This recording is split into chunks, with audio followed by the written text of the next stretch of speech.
Hello, student. Good morning, all of you. Today we have to start a new topic, steric inhibition of the resonance. जैसा कि आप लोग जानते हैं कि सर ये जो steric inhibition of the resonance है ये बहुत बहुत इंपॉर्टेंट है आप लोगों के लिए, क्योंकि इस टाइप के क्वेश्चन बार बार पूछे जाते हैं। तो इसको कभी कभी SIR इफेक्ट भी बोला जाता है, ठीक है ना। इसको कभी कभी हम लोग जो है SIR इफेक्ट भी बोलते हैं। तो SIR इफेक्ट क्या है जरा देखते हैं। S का मतलब स्टेरिक इनहिबिशन, I और R का मतलब रेजोनेंस है। तो आइए स्टार्ट करते हैं। तो क्या थोड़ा सा पहले थ्योरी पढ़ते हैं, देन इसको एग्जांपल से समझ। ऐसा SIR stand for the steric inhibition of the resonance. साफ साफ लिखा हुआ है कि जो SIR है guys, steric inhibition of resonance को दिखा रहा है। Means as per name steric means size की बात करें भाई, किसी का अगर साइज ज्यादा है तो ऑलरेडी स्टेरिक होगा ही उसके केस में, है ना। इनहिबिशन माने काइंड ऑफ हिंड्रेंस। साइज ज्यादा है तो हिंड्रेंस लगेगा, टकराएंगे एक दूसरे से, रिपल्शन होगा। तो इस टाइप से रेजोनेंस होने की वजह से हमारे पास क्या होता है, रेजोनेंस। रेजोनेंस का मतलब होता है डीलोकलाइजेशन। रेजोनेंस का मीनिंग क्या हो गया, डीलोकलाइजेशन। मतलब रेजोनेंस होने की वजह से कुछ न कुछ स्ट्रक्चर में क्या हो रहा है, स्टेरिक स्टेरिक हिंड्रेंस आ रहा है, मतलब रिपल्शन आ रहा है, एक दूसरे से टकरा रहे हैं। तो दैट इज कॉल्ड है steric inhibition of resonance. Okay, तो आइए यहाँ पे एक छोटी सी लाइन लिखी हुई है। We know that planarity is main condition for the resonance. आपको पता है कि सर अगर कभी carbon carbon double bonded compound में अगर रेजोनेंस हो रहा है तो आप जानते हैं कि सर यहाँ पे ये प्लेनर होगा तभी तो रेजोनेंस हो रहा है ना। ये तो इसकी जाहिर सी बात है। That means resonance can occur only when all the atom involved, ठीक है ना, all the atom involve in resonance. अगर प्लेनर है तो रेजोनेंस का मतलब कि सारे के सारे एटम क्या होंगे, जाहिर सी बात है सर प्लेनर होंगे और रेजोनेंस में इन्वॉल्व होंगे, ठीक है ना।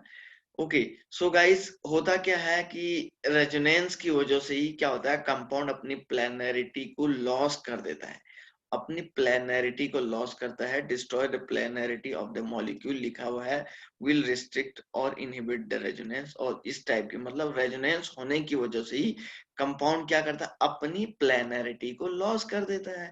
इसलिए सर उसमें क्या होता है, इसलिए उसमें हम लोग ये कहते हैं कि क्या हो रहा है, स्टेरिक इनहिबिशन उसमें आ रहा है, ठीक है ना।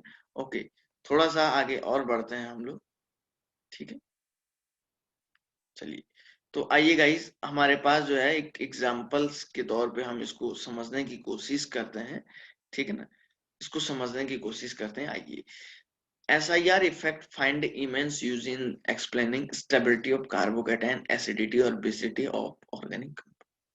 कहने का ये मीनिंग है कि सर जो steric inhibition of the resonance है, इससे हम लोग acidity, stability of the carbocation और बेसिसिटी दोनों सारी चीजों को फाइंड आउट करते हैं।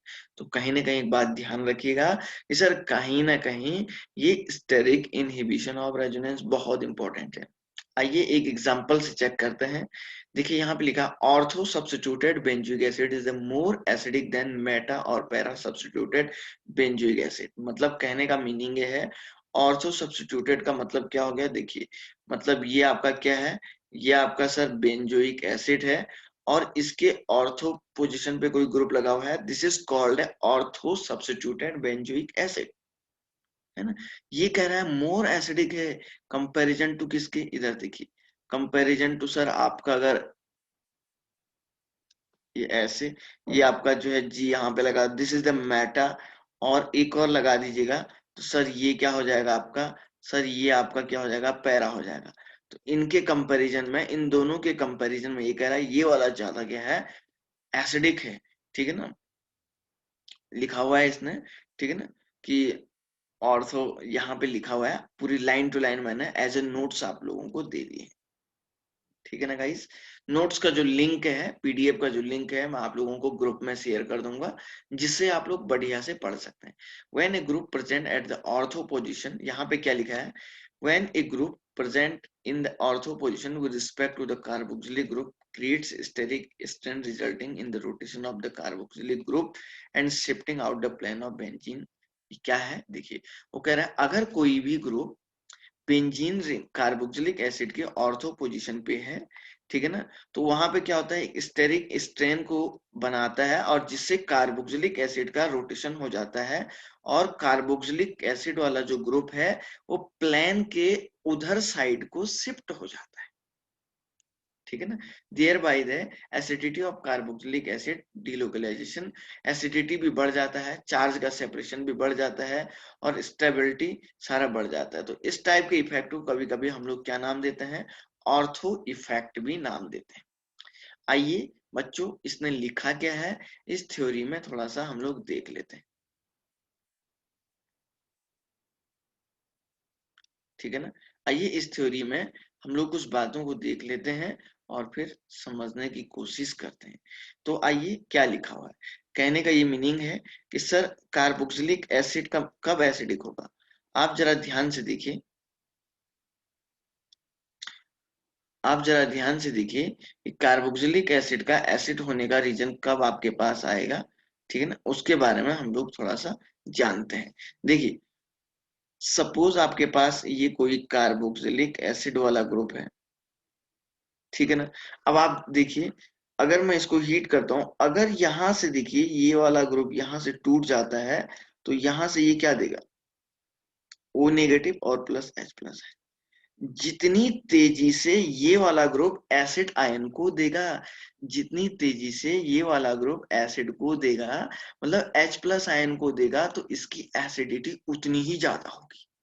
अब क्वेश्चन ये है कि सर ये कब इसको देगा, जब यहाँ पे ये वाला ज्यादा रेजोनेंस में होगा, जब ये वाला नेगेटिव चार्ज मोर रेजोनेंस में होगा, है ना, मतलब मोर रेजोनेंस में होगा, मोर रेजोनेंस में होगा तो तभी तो सर ये वाला क्या करेगा, एसिडिटी को बढ़ाएगा। जाहिर सी बात है कि सर एसिडिटी तभी तो बढ़ेगी जब रेजोनेंस ज्यादा होगा। कहने का मतलब ये है, इधर देखिए, ये ऐसे, ये ऐसे, ये ऐसे, ये वाला ग्रुप इधर और ये इधर जाएगा ना, तो देखिए ये ऐसे बनेगा नहीं बनेगा, ये देखिए ऑक्सीजन, ऑक्सीजन पे, यहाँ पे लिख रहा हूं मैं दोबारा, ऑक्सीजन पे आपका नेगेटिव चार्ज आएगा, ठीक है ना। ऑक्सीजन पे आपका क्या आ जाएगा, नेगेटिव चार्ज आएगा। देखिए यहाँ नेगेटिव और इधर ये डबल बॉन्ड और ये H प्लस पॉजिटिव चार्ज, तो ये कार्बन सॉरी हाइड्रोजन और ऑक्सीजन बॉन्ड में क्या आ गया, पोलर कैरेक्टर आ गया है। जितना ज्यादा पॉजिटिव चार्ज स्ट्रॉन्गेस्ट होगा ये कंपाउंड उतना ही ज्यादा एसिडिक होगा। तभी तो ये सर फाइनली क्या देगा आप लोगों को, H प्लस आयन को देगा। अब क्वेश्चन ये है कि कौन सी कंडीशन होगी कि सर ये जो है ऐसा करेगा। आइए बेंजोइक एसिड के केस में देखते हैं इसको, ठीक है। आइए बेंजोइक एसिड के केस में देखिए, देखिए सपोज बेंजोइक एसिड का स्ट्रक्चर मैं आप लोगों के सामने ऐसे बना देता हूं,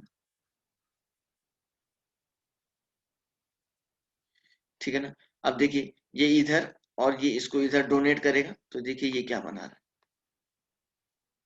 ये इधर और ये इधर ऐसे आपने डोनेट किया तो ये ऑक्सीजन पे नेगेटिव चार्ज आ गया और इधर ऑक्सीजन और ऐसा पॉजिटिव चार्ज, ठीक है ना, ऐसा आएगा नहीं आएगा। और तब जाके ये एसिडिक कैरेक्टर क्या हो जाएगा, तो और तब जाके ये क्या हो जाएगा देखिए, और अब जाके ये ओ पे, अब यहाँ पे जरा देखने वाली बहुत इंपॉर्टेंट बात मैं आप लोगों को बता देता हूँ कि सर यहाँ पे जो है एक बड़ी सी बात है कि जो आपको थोड़ा समझना है, ठीक है ना। समझना क्या है कि कैसे ये ग्रुप जो है यहाँ से शिफ्ट हो रहा है, कैसे ये एसिडिक ठीक है कैरेक्टर को बढ़ा रहा है। तो देखिए यहाँ से क्या हो रहा है, ये ऑक्सीजन पे नेगेटिव चार्ज और सर ये ऑक्सीजन और ये यहाँ से H प्लस, क्योंकि ये H प्लस आयन इस पॉजिटिव चार्ज को स्टेबलाइज करेगा और जब ये इसको स्टेबलाइज करेगा तभी ऐसा होगा। तो ड्यू टू मेन रीजन के H प्लस जाने का, रेजोनेंस ही मेन रीजन है, रेजोनेंस ही क्या है, इसका क्या है, मेन रीजन है। इसी रीजन की वजह से ये यहाँ से क्या करेगा, H प्लस आयन को डोनेट करेगा। अब क्वेश्चन ये है कि सर ठीक है आपने बना दिया है, लेकिन एक बार जरा ध्यान से देखो बच्चों, ये अगर ऐसा मैं ऐसा बना देता हूँ, ये OH ऐसा बना देता हूँ, ये लोन पेयर, ये लोन पेयर के डोनेट सपोज ये अगर यहाँ से डोनेट होगा, तो देखिए ये अगर ऊपर जाता है तो आप जरा ध्यान से देखिएगा, ऑक्सीजन पे नेगेटिव, इस कार्बन पे ऐसा और ये ऐसा। अब पॉसिबिलिटी क्या है, ये लोन पेयर इधर भी आ सकता है, तो लोन पेयर इधर आएगा तो ये वाला स्ट्रक्चर बन जाएगा जो मैंने यहाँ बनाया है। अगर लोन पेयर इधर आएगा तो सर ये वाला स्ट्रक्चर बन जाएगा, जाहिर सी बात है। और इस सर ऐसा भी तो हो सकता है, ये वाला ग्रुप भी तो इधर आ सकता है, पॉसिबिलिटी है ना। तो मतलब एक तो ये वाला स्ट्रक्चर बन गया, और दूसरा सर ये वाला भी तो बन सकता है, ये ऐसे ऐसे।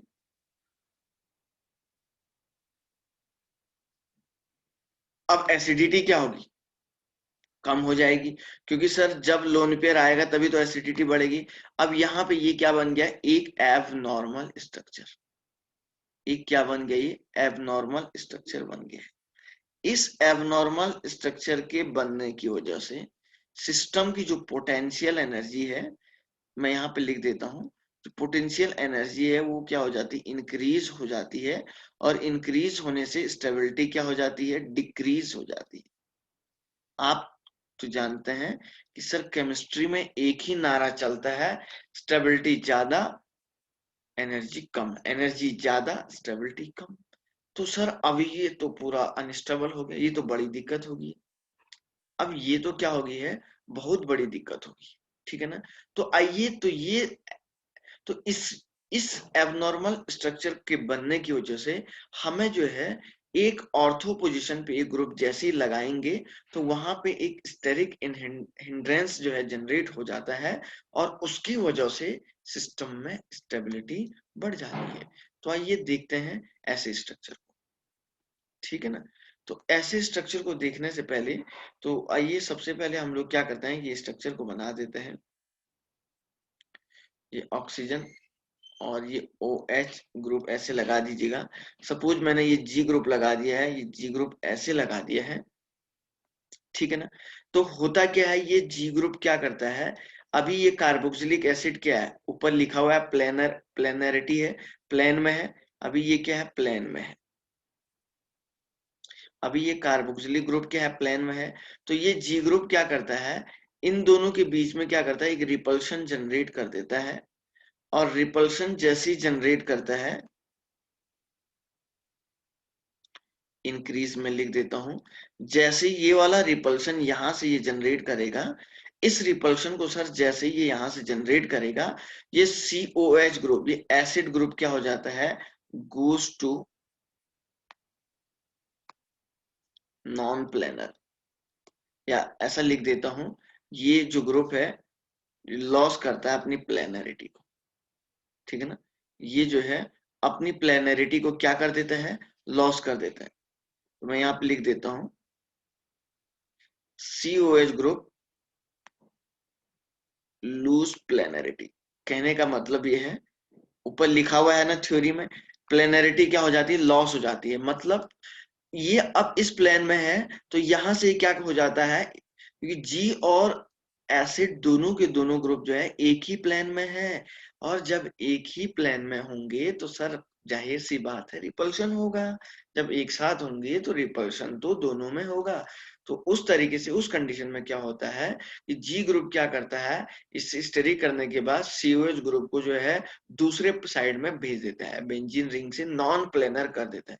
जब आप नॉन प्लेनर करेगा तो बेंजीन रिंग का डबल बॉन्ड क्या रेजोनेंस में पार्टिसिपेट करेगा, क्या नहीं करेगा, डबल बॉन्ड पार्टिसिपेट नहीं करेगा। तो मैं यहाँ पे लिखूंगा एबनॉर्मल स्ट्रक्चर, ठीक है ना। Abnormal structure does not form, structure does not form. जब एबनॉर्मल स्ट्रक्चर ही नहीं बनेगा तो आप बोलेंगे तो सर ये बेंजीन तो, जब एबनॉर्मल स्ट्रक्चर ही नहीं बनेगा तो सिस्टम में क्या स्टेबिलिटी एनर्जी बढ़ेगी क्या, नहीं। एनर्जी तभी तो बढ़ेगी जब बेंजीन रिंग का डबल बॉन्ड यहां से पार्टिसिपेट कर रहा था। अब जब ये COH ग्रुप नॉन प्लेनर हो गया, जब ये COH ग्रुप क्या हो गया है, नॉन प्लेनर हो गया है, लिखा हुआ है क्वेश्चन में, साफ साफ लिखा हुआ है, ठीक है ना। ये लिखा कार्बोक्सिलिक एसिड, इधर पे देखिए ये लिखा हुआ है carboxylic acid and shifting it out of the plane. ये प्लेन से ring resonate out of the plane of the benzene ring, benzene ring के आउट ऑफ द प्लेन चला जाता है। As result, carboxylic group can no longer participate in charge equally on the both oxygen and conjugate base. तो इसलिए हम लोग ये बोलेंगे कि यहाँ से ये वाला डबल बॉन्ड पार्टिसिपेट नहीं कर पाएगा और ओनली ये लोन पेयर ही पार्टिसिपेट कर पाएगा। ओनली ये वाला लोन पेयर ही यहाँ पे अब पार्टिसिपेट कर पाएगा। तो इसकी वजह से क्या हो जाएगा कि सर आसानी से H पॉजिटिव आयन का रिलीज कर देगा। जब H पॉजिटिव आयन यहाँ से ये रिलीज करेगा तो आप बोलेंगे तो सर सिस्टम की क्या हो जाएगी, स्टेबिलिटी बढ़ी हुई रहेगी, मेंटेन इसके केस में रहेगी। तो गाइस यही रीजन होता है। तो ऑर्थो ग्रुप की वजह से हम लोग देख रहे हैं कि ऑर्थो ग्रुप की वजह से सर क्या हुआ है, ऑर्थो ग्रुप की वजह से हम लोग ये कह रहे हैं कि सर रिंग में प्लेनरिटी लॉस हुई है। ठीक है ना। तो जी का तो ऐसे इस टाइप के रिपल्शन को स्टेरिक इनहिबिशन ऑफ रेजोनेंस कहते हैं, या इस ऑर्थो ग्रुप की वजह से जो इफेक्ट लगता है यहाँ पे लिखा हुआ है उसको बोलते हैं ऑर्थो इफेक्ट। ठीक है ना। तो गाइस जी का साइज जितना ज्यादा होगा, जी का साइज जितना ज्यादा होगा, SIR उतना ही ज्यादा होगा, SIR उतना ही ज्यादा होगा। कहने का मतलब है कि सपोज अब ये जी देखो, ये जी क्या हो सकता है सर, ये जी इलेक्ट्रॉन डोनेटिंग ग्रुप भी हो सकता है या इलेक्ट्रॉन विड्रॉइंग ग्रुप भी हो सकता है, दोनों में से कुछ भी हो सकता है। तो ortho substituted carboxylic acid always always more acidic होते हैं। ऑर्थो सब्स्टिट्यूटेड कार्बोक्सिलिक एसिड हमेशा ध्यान रखना है कि सर मोर एसिडिक होते हैं मेटा पैरा के कंपैरिजन में। तो जैसे सपोज मैं यहाँ पे लिख देता हूँ ये COOH, यहाँ पे ये CH3 लिख देता हूँ और एक और दूसरा कंपाउंड मैं यहाँ पे बना देता हूँ, ये भी COOH और ये आपका ऐसा कुछ ऐसा, ये A है और ये आपका B है। तो A और B के कंपैरिजन में आप मुझे बताइए SIR B का ज्यादा होगा ना कंपैरिजन टू A के। SIR इफेक्ट आप देख रहे हैं कि सर A का ज्यादा हो जाएगा B के कंपैरिजन। ठीक है ना। बहुत ही सिंपल सी बात है गाइस, जब SIR ज्यादा है तो एसिडिटी ज्यादा हो रही है, क्योंकि सर आसानी से H प्लस आयन का डोनेशन हो सकता है। जब H प्लस आयन का डोनेशन हो सकता है तो सर एसिडिक ऑलरेडी होगा और जो एनायन बनेगा, जो पॉजिटिव चार्ज आएगा उसकी स्टेबिलिटी बढ़ेगी, है ना। तो ये सारी की सारी कहानी, ये स्टोरी इसके केस में लिखी। गाइस मुझे उम्मीद है ये बात आप लोगों को समझ में आ गई होगी। ठीक है।